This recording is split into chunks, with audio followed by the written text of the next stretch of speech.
All right. Awesome. Awesome. It's about 2 minutes after the hour, so we can go ahead and get started. Welcome, welcome, welcome, everyone. Thanks for joining us at the Holly J. Mitchell Second District Community Budget info session for our community implementation partners. My name is Megan Castillo. I'm the Policy and Advocacy Manager at La Defensa and the Coalition Coordinator for the Reimagine LA Coalition. And we can go ahead and kick off with the Land, Labor, and Life Acknowledgement. I will read it. The County of Los Angeles recognizes that we occupy land originally and still inhabited and cared for by the Tongva, Tataviam, Sereno, Quiche, and Chumash peoples. We honor and pay respect to their elders and descendants, past, present, and emerging, as they continue their stewardship of these lands and waters. We acknowledge that settler colonialization resulted in land seizure, disease, subjugation, slavery, relocation, broken promises, genocide, and multi-generational trauma. This acknowledgement demonstrates our responsibility and commitment to truth, healing, and reconciliation, and to elevating the stories, culture, and community of the original inhabitants of Los Angeles County. We are grateful to have the opportunity to live and work on these ancestral lands. We are dedicated to growing and sustaining relationships with Native peoples and local tribal governments, including, and in no particular order, the Fernandino Tatavian Band of Mission Indians, the Gabrielino Tongva Indians of California Tribal Council, Gabrielino Tongva San Gabriel Band of Mission Indians, Gabrielino Band of Mission Indians, Keys Nation, San Manuel Band of Mission Indians, San Fernando Band of Mission Indians. And to learn more about this, you can visit the website at lanaic.lacounty.gov.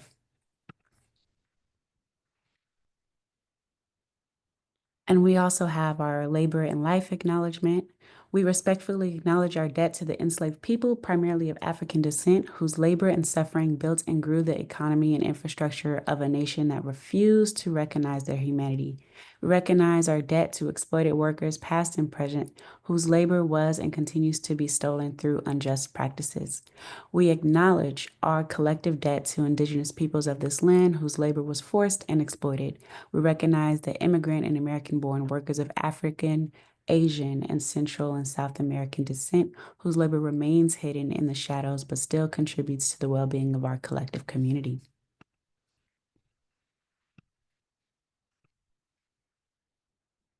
Awesome. And this is just a quick overview of today's agenda. So we're kicking it off with the welcome. We're going to dive into a conversation about what the community budget is and what participatory budgeting is.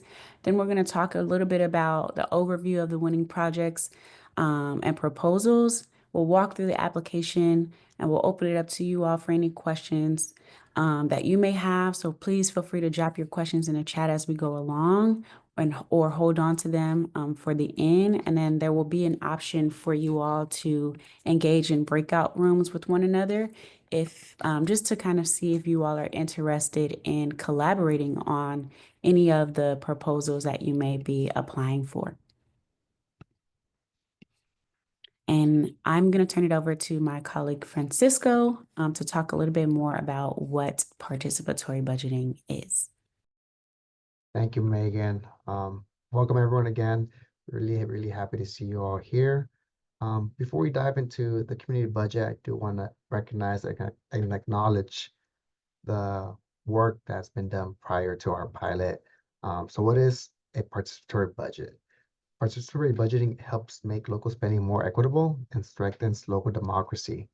So it really gives community members to decide how to spend part of a real public budget. It gives them real power over real money that impacts their community. So we did launch this pilot in 2023, which you'll see the timeline shortly.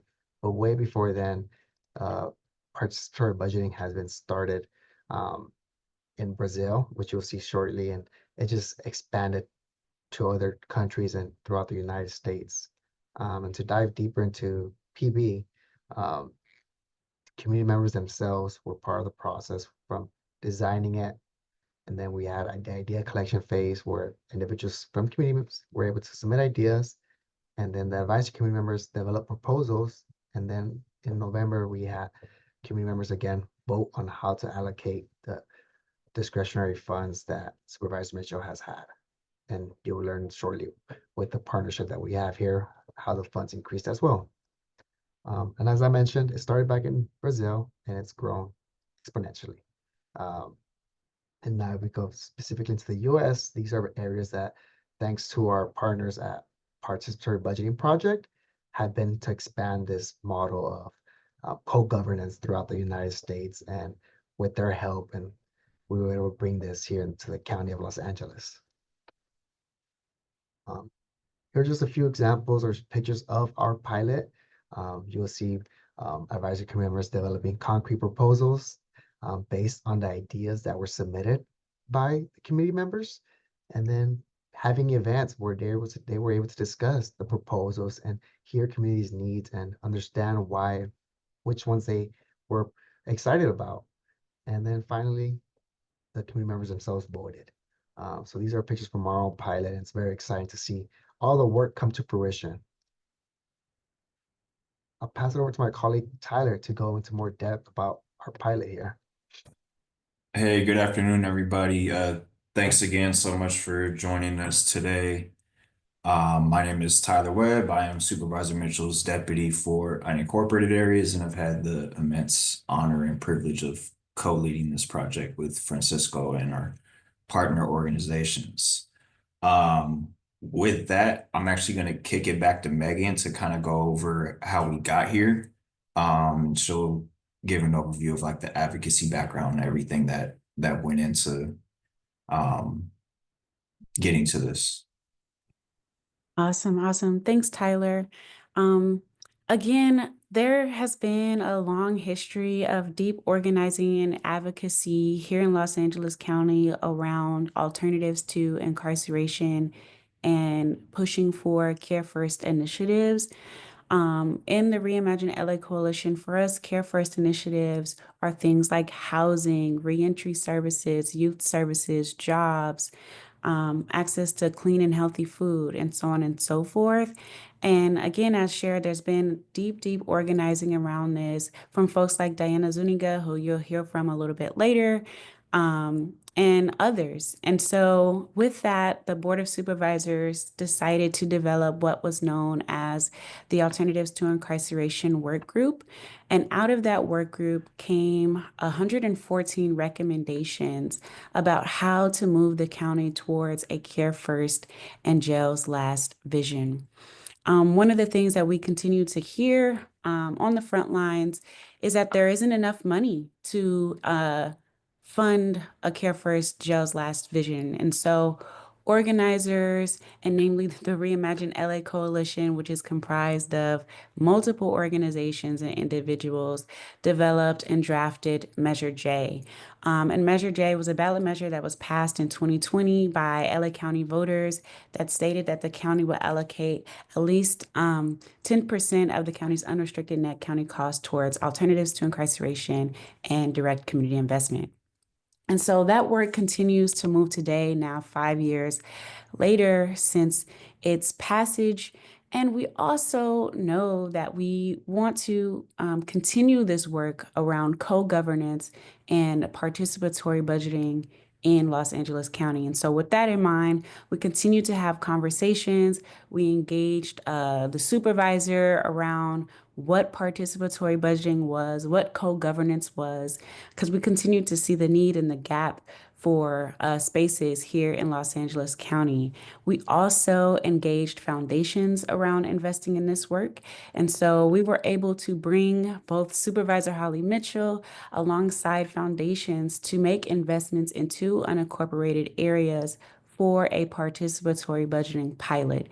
And that is what this is. This is a pilot where the supervisor has chosen to use her discretionary funding to support two unincorporated areas, Ladera Heights District and the Florence Firestone community, to see, what can co-governance look like and how can we really lean on and leverage our community members and residents to make decisions. And so now we find ourselves in stage 6, where we are building together. We are building and flying this plane together. And so I'm super, super excited that so many of you have joined. And those of you who will watch this back later, to continue to build upon this concept of co-governance.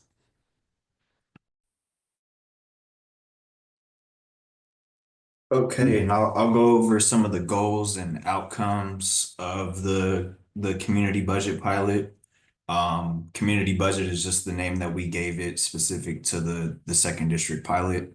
About a year and a half long pilot. So I'll go over the goals right now. And I won't read the slide word for word. I'll kind of just sum it up. But our first goal was to increase civically active community members, by going to them and asking what they want to see in the community, and also engaging community members to be on our advisory committee. And they really formulated and worked with us to design this whole process. The advisory committee isn't present today, but they'll definitely continue to be involved with the implementation of these projects. Second goal is to build trust and transparency with constituents. That kind of goes into what I just said. I mean, when we ask people what they want to see in the community and they vote on it, constituents want to see results. So now we're tasked with implementing the process and the projects that people voted on, which we're very excited to do. The third goal is to increase the capacity of the Reimagine LA Coalition and other community-based organizations, to support the implementation of the pilot program. We did work with community organizations during our idea collection phases and the voting phase. They were given grants to assist with spreading the word in the community. I can name those organizations actually because they're really in touch with the community. For Ladera Heights, it was the Ladera Heights Civic Association. It was also the Young Realtist Division of Los Angeles, which is an org of African American realtors, mostly based in and around the Ladera community. For Florence Firestone, it was the Florence Firestone Community Organization and You Think. They're also very, very in tune with the needs of the community over there. Next slide, please. So we had about a 1.7 million in discretionary funds, exclusively for the projects. Each of the projects kind of got different amounts based on, anticipated budgets. You'll see some ranges. I think we'll walk through each of the winning projects in a little bit. Intended outcomes for the pilot was to empower the community to work collectively to decide on investments in their area, also increase the number of locally and civically engaged community members. As I said before, build trust and transparency with constituents, and also, last but not least, to have equitable and effective public spending. So we do totally intend to set an example for the entire county government with this pilot program. With that, I'll kind of go over the timeline of how we got to this point. It's been about a year and a half or some change. I don't know if my math is right, but definitely over a year worth of work. During winter of 2023, we put out applications for advisory committee members. We had 6 members in Florence Firestone and 4 to 5 in Ladera. Once we formulated that, the advisory committee, they then helped us design the entire process throughout the spring of 2024. And then, I'm sorry, I guess that's still winter. And then spring 2024 is when we put out the idea collection phase, which was basically just short surveys that went out to the communities in Ladera and Florence Firestone, and we just ask people what they want to see in the community. If they had, $500,000, what projects would they want to see in the community? Um, and then once all those ideas were collected, we then worked with the advisory committee to develop them into proposals, formal proposals, which you all may have seen on the ballots that went out in late 2024.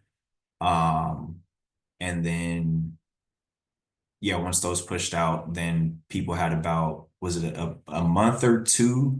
We had to extend it. Sorry, my memory's a little fuzzy, but I believe it was over a month that people had to vote on the projects. And we had online versions of the voting platform, and also there was a shortened paper version, so that the orgs that we worked with went out in the community and collected votes that way. And just for clarity, this was something completely separate than the normal election process. This wasn't on that ballot and not associated with that at all. This was something completely separate. And with that, I think I'm kicking it back to Francisco. Yes, thanks, Tyler. Appreciate you walking us through that. And I do want to highlight for the group here and those who will be watching it after that Supervisor Mitchell initially invested $1 million of her discretionary funds for this project, 500,000 for Florence Firestone, 500,000 to Ladera Heights. And thanks to the partnership with Reimagine LA Coalition, they were able to supplement the initial $1 million with $700,000 of their own from their own grants and foundation, which brought the total amount of funding available to $1.7 million. So again, do want to acknowledge their contribution and their hard work throughout this process. And this is what it means for public-private partnerships and partnerships that advance these goals. So we will walk through the project proposals that were the top vote getters from the voting phase for each community. This description that you see on this slide deck would also be able to be found at Supervisor Mitchell's website, which I will walk you through after this. But do want to acknowledge that the words you see here, the challenge, program, goal, were words that advisory committee members worked together on and co-created it and described what they were hoping these proposals would solve and what the objectives are. So I would use these as goalposts to kind of see if your organization is interested in implementing a project. Review this and see how would your organization fit into this scope and how you can help achieve it. Again, it's a lot of words, so I'll try to summarize it, but do ask you all to review them in close detail. It provides important information for each proposal.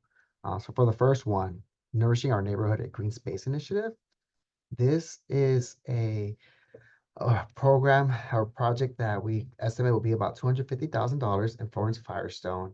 The challenge is there's a lack of trees, green space, or an urban heat island effect is occurring. And the advisory committee members want to fund a project that is community driven and is able to increase trees, the greenery, the tree canopy in Florence Firestone. And they provide different kind of tactics to do that. They did want to highlight the importance of the community-based organization who is selected for this. We need to include a collaborative approach, engaging residents and nonprofit organizations in the planning, development, and maintenance of these green spaces. So they do want to uplift the importance of co-creating this with the community members so they can have some community ownership around this idea as well. The next one in Florence Firestone is Home. The challenge here, as we all very well know throughout the county, is that there is a housing insecurity and a housing crisis in LA County, and specifically in Florence Firestone. Advisory committee members wanted to create a program which the community highly voted on, that would provide some kind of poverty alleviation efforts to those with housing support to ensure that their housing insecurity isn't something that prevents them from continuing their quality of life and just increasing their well-being. So this specific organization that's selected will be providing cash grants to Florence Firestone residents as a one-time relief opportunity. And specifically, the organizations would need to have an option to renew it 3 times. In this proposal, you do see advisory committee members giving an amount of $500 per cash grant. So for an organization to be selected to this project proposal, we do ask that you do make a submit a proposal or application that highlights and encourages the importance of having these $500 cash grants for anyone between 200 to 600 Florence Firestone residents. And again, the CBO selected for this proposal will need to include a robust outreach and marketing campaign to reach residents and demonstrate the administrative and accounting capacity to manage and distribute the grants. The next and final project in Florence Firestone is connection to ready to hire jobs. This cost estimate the advisory committee members have at 150,000. The challenge here is that the advisory committee members saw was that during COVID, many people lost jobs that they had for a long time, jobs that they were used to that maybe now to enter back the job market, you need to have new skills or just refine some skills that you already have and connect to those jobs. So this program aims to connect residents to ready to hire jobs, but also offers some kind of job training or workforce development, employment ready services to make those increase soft skills, such as the resume building, interview preparation, and mentorship. Specifically, the advisory committee members want to highlight that this initiative needs to be inclusive to non-English speakers, participants at any point in the career, college grads, mid-career and entry level, and various occupational backgrounds. And that will be the three top proposals that won the most votes from Florence Firestone residents. I'm going to pass it over to my colleague Tyler to go over the Ladera Heights proposals.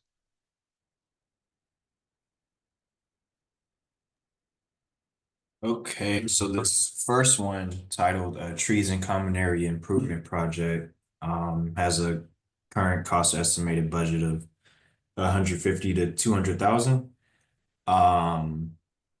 Basically the challenge or the problem statement for it was that many areas similar to Ladera Heights have used tree distribution programs and updated landscaping and some outdoor art, lighting, and like community welcome signs to beautify the neighborhood and create like a welcoming environment.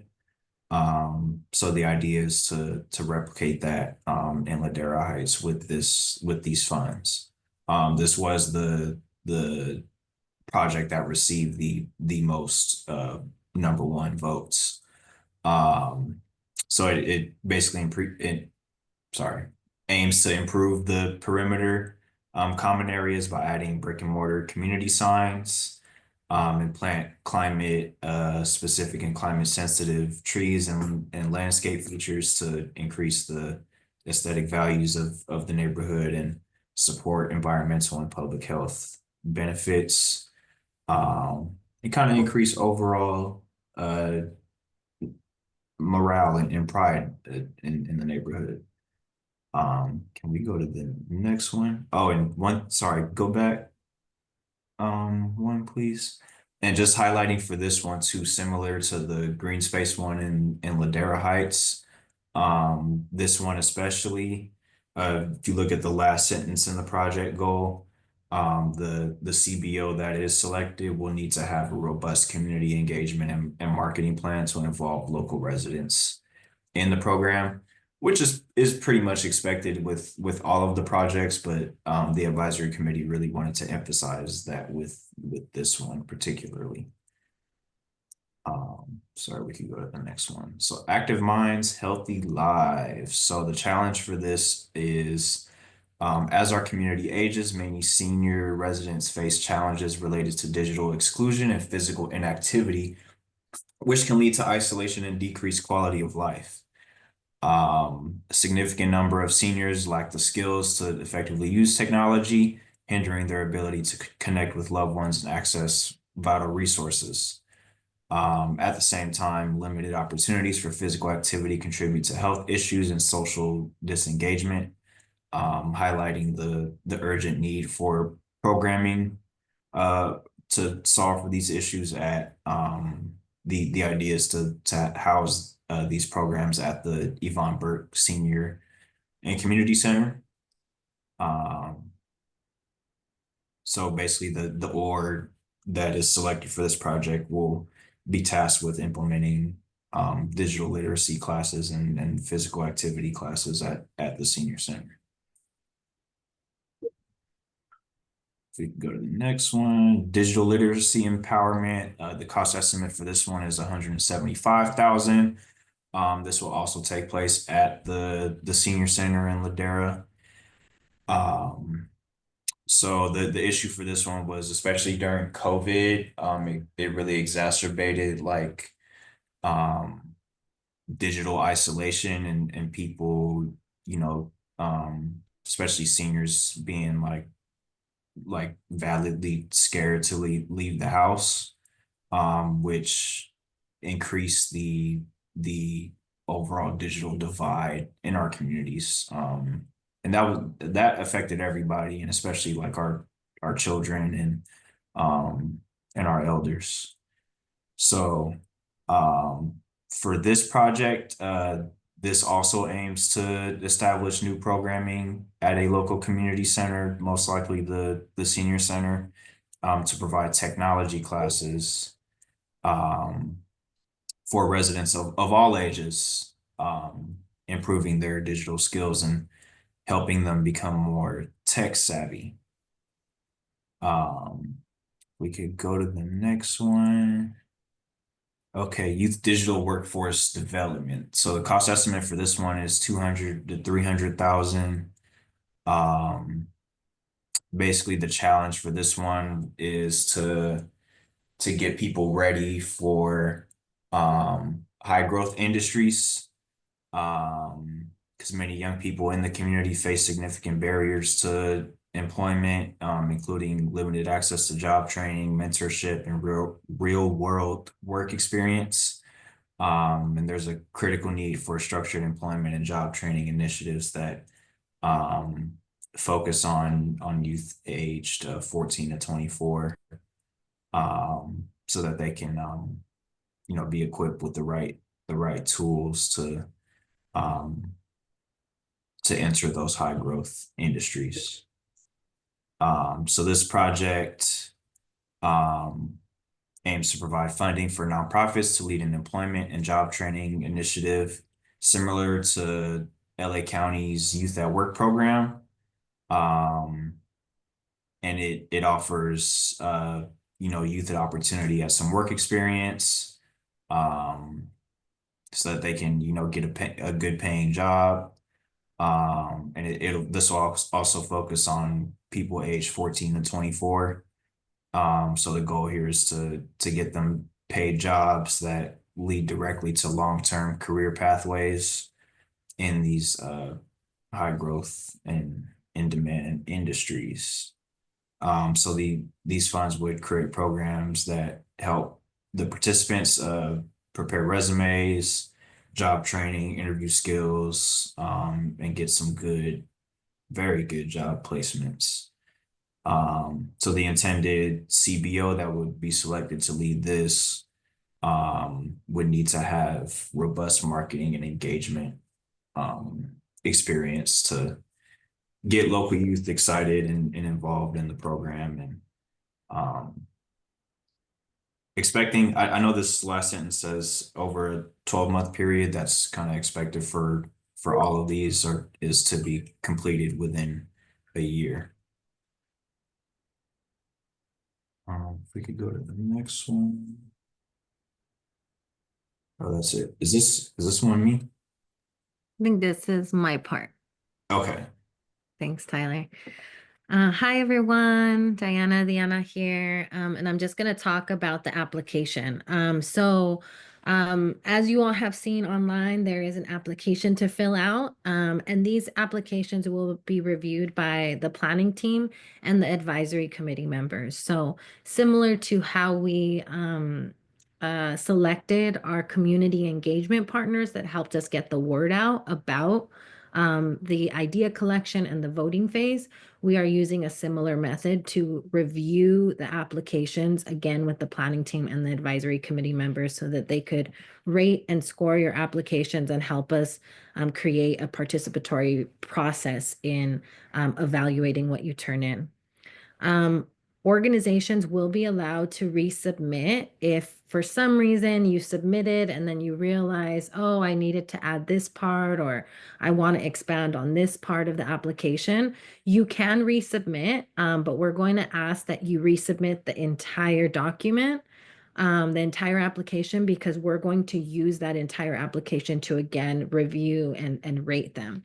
And we also ask you that you just notify us that you are potentially resubmitting.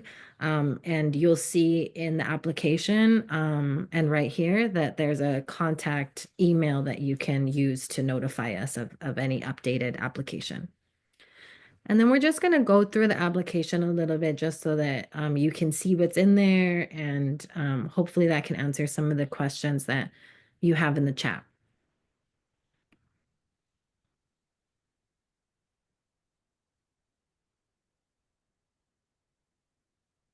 Thanks, Francisco. So you'll see here, there's kind of an introductory section to just, again, learn more about the project, which you've learned about today. The applications are due by Monday, March 10th at 11:59 p.m. So please make sure that you submit your final application at that point, and then selection and initial offer will happen after that. We're asking for the person that's submitting to share their first name and their last name, to include the website of your organization or any social media handles that you might have, the best email to contact you at in case we need additional information from you. And then the official name that the organization is registered under. So, yeah, if you are a nonprofit or an LLC, just that official name that you have, or even if you're a fiscally sponsored project, sharing that information in that section with us. Then we're going to ask that you provide a brief description of the organization, including your mission and key programming services. We want to learn about you. We want to know about your history, what kind of services that you offer, what communities you serve, and the kind of impact. How many people that do you usually serve on a yearly basis?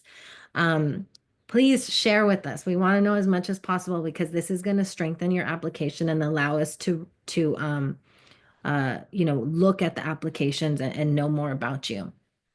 We're asking that you provide the information for the point of contact if that is not the person that's submitting the information, or if you want to add somebody as a point of contact, please add that.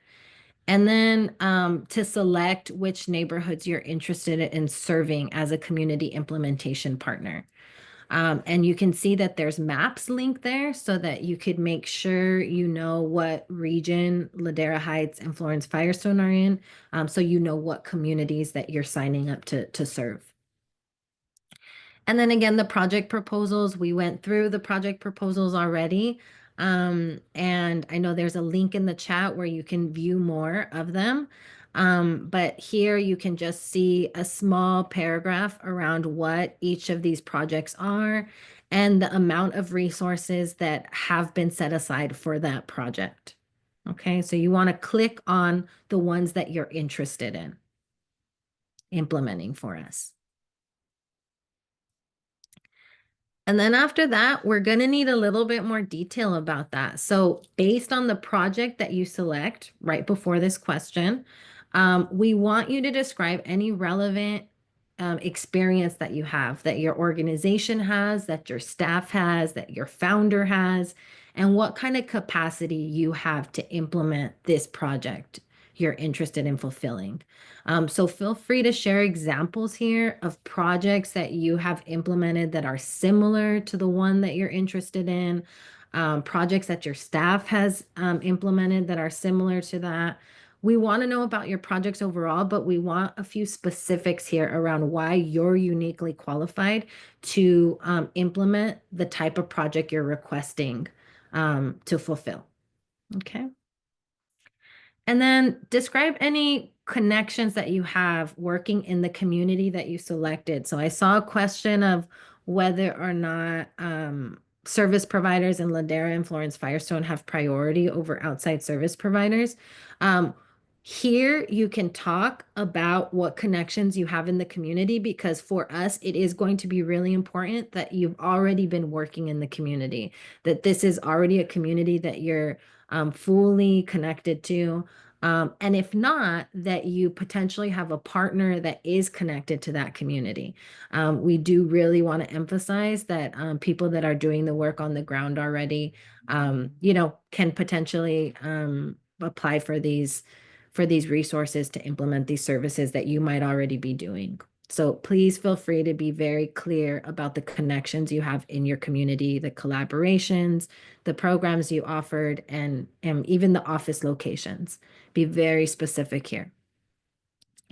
And then any experience or knowledge, again, you have with unincorporated areas in the second district. So aside from the specific community and, that experience you have in either Florence Firestone and Ladera Heights or Ladera Heights, you can also place here any experience you have working in unincorporated communities overall.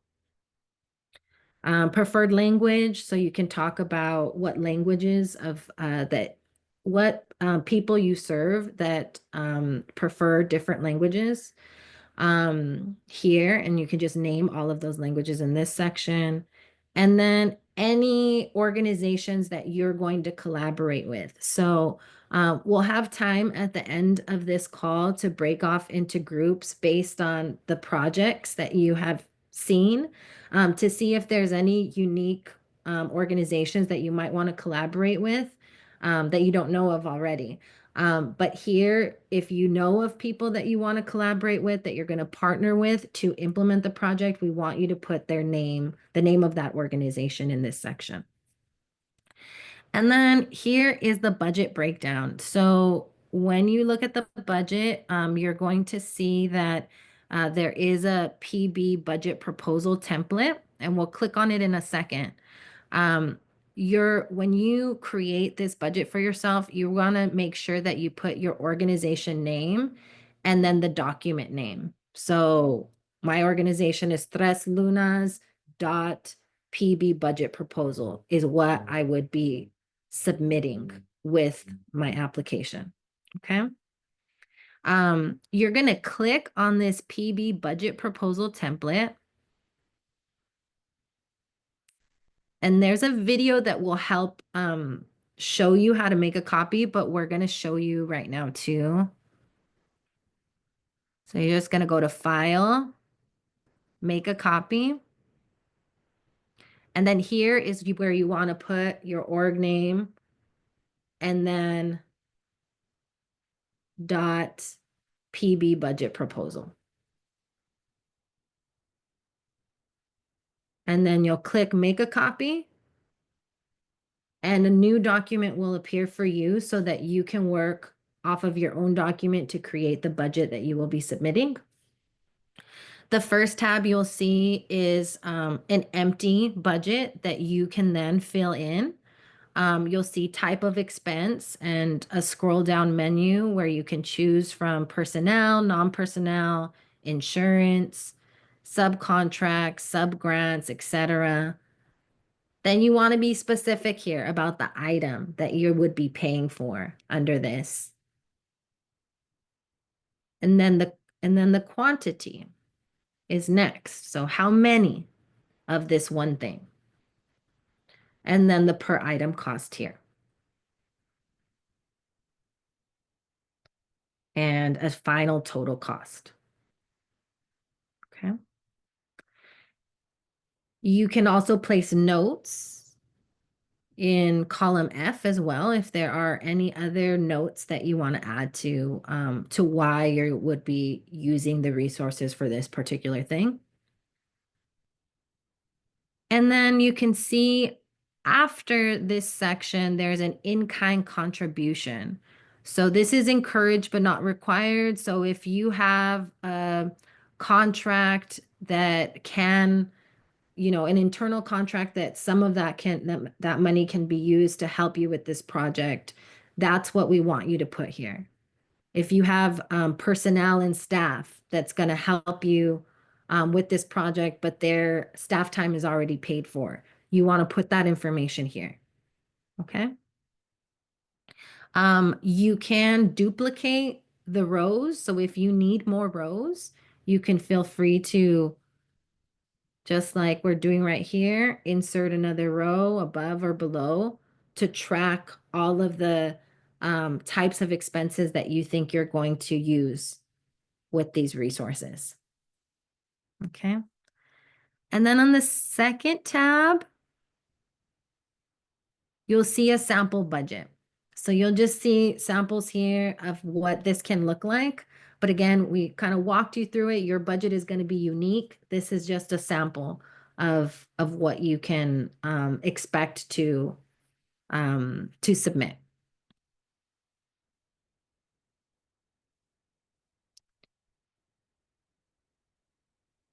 All right. And yes, thank you for that. If you are going to submit for 2 different proposals, you want to submit 2 different budgets. So you can, just like Francisco did right now, you can copy the budget, duplicate it so that you're getting the same kind of information, and then create a different title for the second proposal or the third proposal, whatever it is that you're applying for.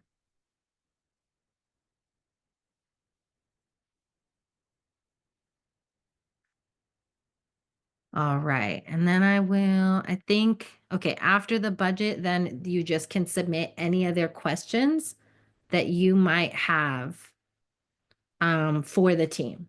So that's the last part of the application. Any questions that you have, you can share with us.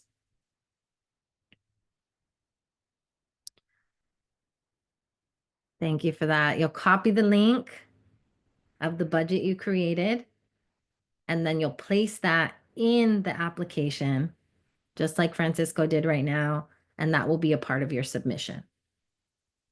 And then finally, any other questions that you have for us.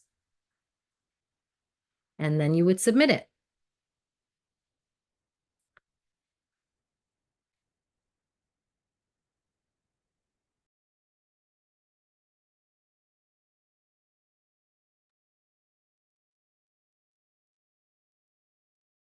And thank you for walking us through the application. We will have time to go through Q&A in a bit. Just want to again highlight the application is due March 10th by 11:59 p.m. We estimate for the selection and initial offer to be made mid-April. Just depends on the application review and some contracting guidelines we need to follow.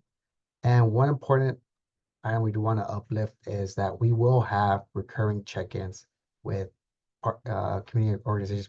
Community organizations who have been selected as implementation partners. These check-ins are just to get updates on the progress of implementing these and certain milestones that we will agree on that we should be reaching at certain points, and just to make sure that the project is on track and seeing how we can support you all. And I think next, again, the website we linked in the chat will have all the information we went over. We will make sure to post this recording as well if you want to rewatch it, and we will send the slides after the meeting as well.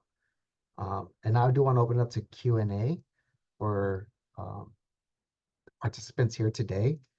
I do see a couple of messages in the chat, and we could start with those right away and then ask individuals to raise your hands or put more questions in the chat. Again, thank you, Tyler. It looks like the percentage of the budget that can be allocated to personnel should be no more than 10%. If it can be less, even better. The advisory committee members really highlighted the importance of most of these funds going directly to the community benefit. Um, and then, does the county have a list of preferred embedded insurance providers? That's something that we will need to follow up on, and we'll be happy to share that answer afterwards. Um, unless Tyler, do you have another idea for that?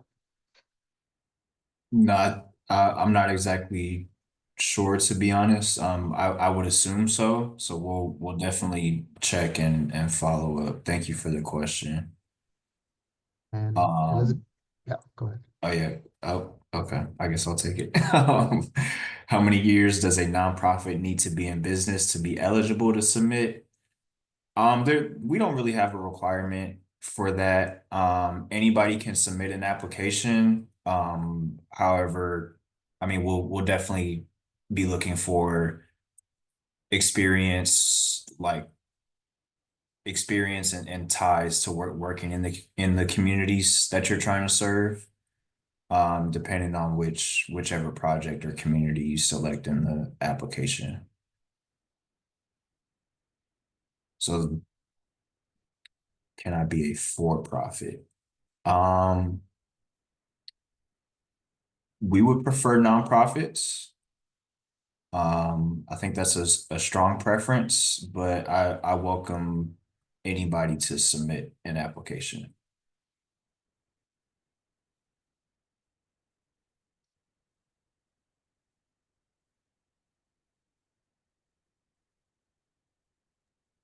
Great questions. So,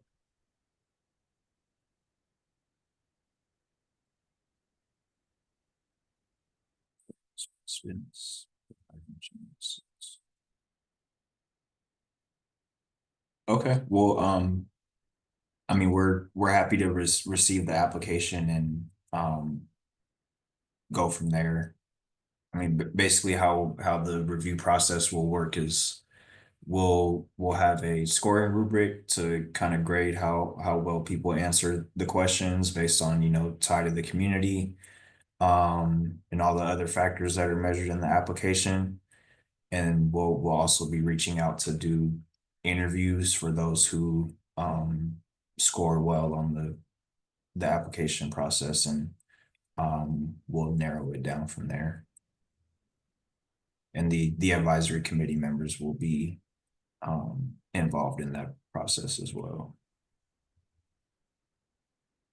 I have a quick question. Will you be sharing the scoring rubric? Will you be publishing that on the website? Most likely not. However, we're happy to provide it upon request. Okay. I have another question. Looking at working with some community partners on the Ladera Heights Youth Digital Workforce Development Program. We are looking at a space that is in District 2. However, it's about 1 mile outside of Ladera Heights, even though we know that folks in Ladera um, will come to the space. Does the physical space for the Youth Digital Workforce Development Program need to be in Ladera proper, or is it okay if it's 1 mile outside of the unincorporated area?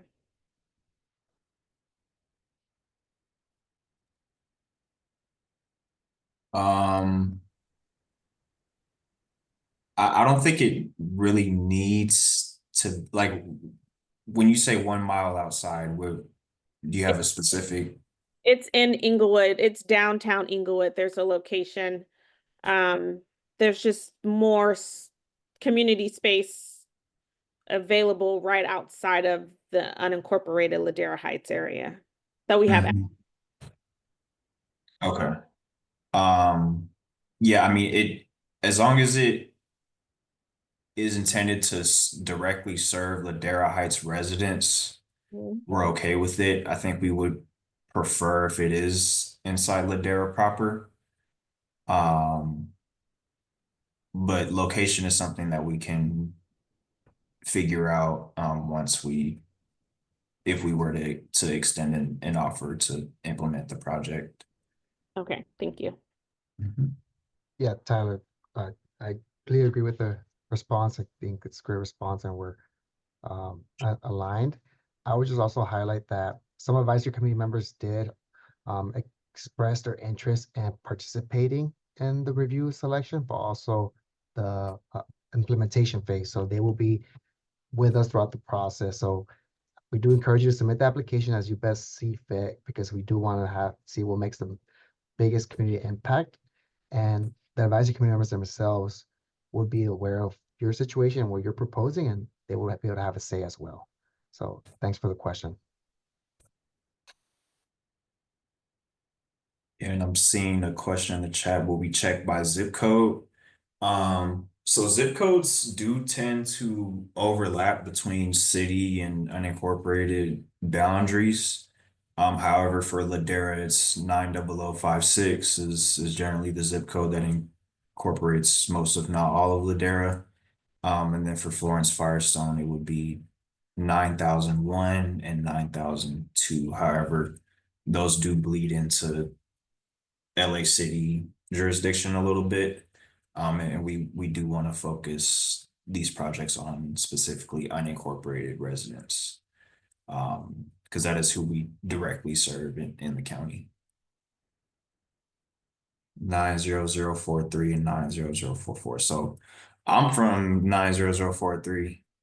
View Park, it extends to other parts of city LA also. So not technically Ladera Heights. Vermont no semi-service population. Okay. Appreciate the questions. I do want to do a time check. I know we scheduled this to 1 p.m., but do want to encourage you all to still continue the questions. And also we do want to have some time for you all to, if you have the availability, to meet with others in the breakout rooms to see if you would like to collaborate or just continue the conversations outside of this meeting. So just please feel free to ask any other questions. And if I don't see any, we could just open up the breakout rooms.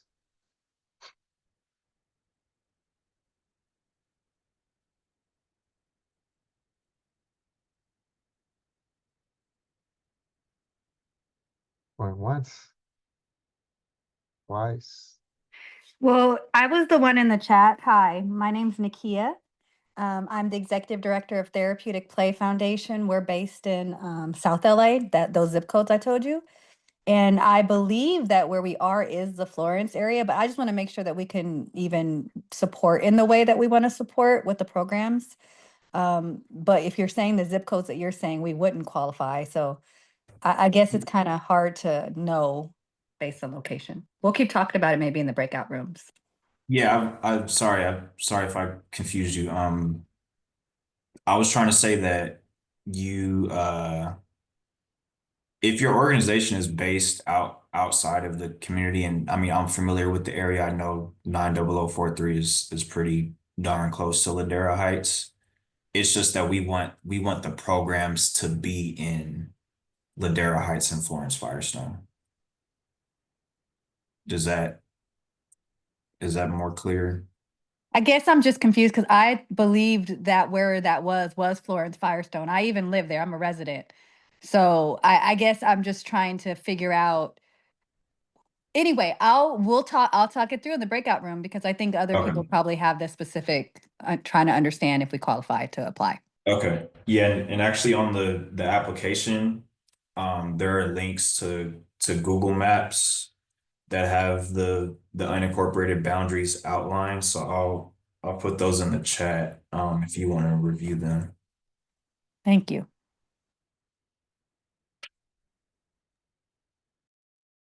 Want to give an opportunity for the planning team if there's any thoughts you want to share before we enter the breakout rooms. I'll be opening them shortly. And these breakout rooms, you'll be able to self-select for each proposal.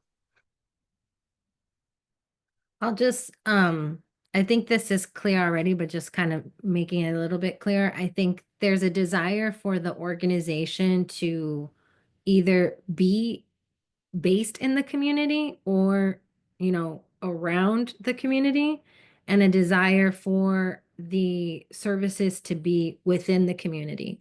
So if you have access to a space that isn't necessarily in the community right now, I think it is important to share that information in the application, but also potentially other spaces that you can explore within the community.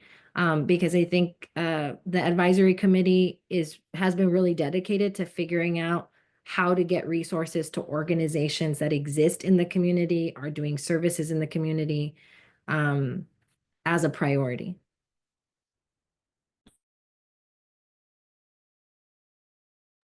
Thank you, Diana. And with that, I will open up the breakout rooms. If you have any trouble just accessing a room, please let us know. We'll be happy to manually move you to one. So we'll be here.